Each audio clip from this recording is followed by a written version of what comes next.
H5 public news ನಿಮ್ಮೊಂದಿಗೆ.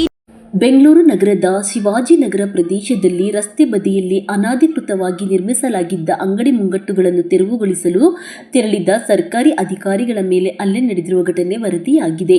ಪಾದಚಾರಿಗಳ ಸುಗಮ ಸಂಚಾರಕ್ಕೆ ಅಡ್ಡಿಯಾಗಿರುವ ಫುಟ್ಪಾತ್ ಅತಿಕ್ರಮಣಗಳನ್ನು ತೆರವುಗೊಳಿಸುವಂತೆ ನೂತನ ಬೆಂಗಳೂರು ನಗರ ಸಚಿವ ಕೃಷ್ಣ ಬೈರೇಗೌಡ ಅವರು ಅಧಿಕಾರಿಗಳಿಗೆ ನಿರ್ದೇಶನ ನೀಡಿದರು.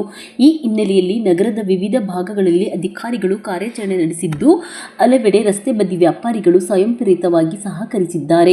ಆದರೆ ಶಿವಾಜಿನಗರ ಪ್ರದೇಶದಲ್ಲಿ ಅನಧಿಕೃತ ಅಂಗಡಿಗಳನ್ನು ತೆರವುಗೊಳಿಸಲು ತೆರಳಿದ್ದ ಅಧಿಕಾರಿಗಳೊಂದಿಗೆ ಕೆಲವರು ವಾಗ್ವಾದ ನಡೆಸಿ ಬಳಿಕ ಹಲ್ಲೆ ನಡೆಸಿರುವುದಾಗಿ ತಿಳಿದು ಬಂದಿದೆ.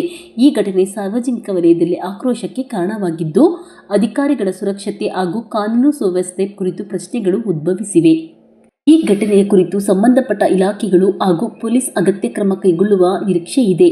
ವರದಿ ನವೀನ್ ಕುಮಾರ್, ಸಹ ಸಂಪಾದಕರು, H5 ಪಬ್ಲಿಕ್ ನ್ಯೂಸ್, ಬೆಂಗಳೂರು.